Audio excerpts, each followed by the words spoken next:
Karen from A.R.K.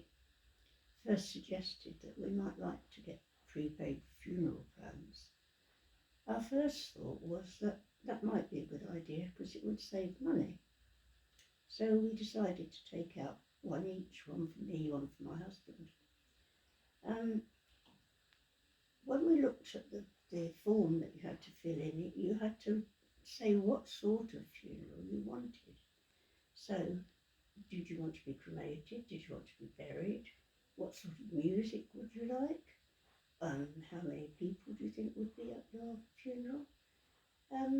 All sorts of things that are easy to talk about when you're not in a state because someone's just died. And so you knew that your funeral was going to be roughly what you wanted it to be.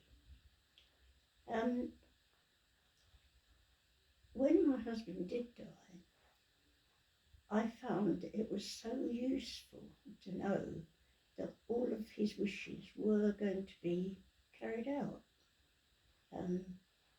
We knew he wanted to be cremated. We knew he didn't want a religious service. We knew what music he wanted. And it just made things, we knew what sort of coffin he wanted. He didn't want to have a posh coffin, he wanted a basic funeral. And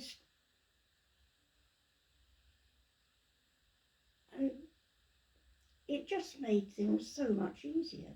It's a difficult time when someone dies and you don't want to make decisions about things.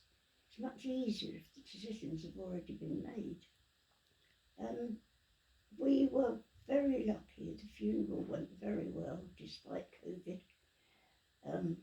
It was all well planned. There was very little to decide, and the cost did come into it. It was considerably lower than it would have been otherwise.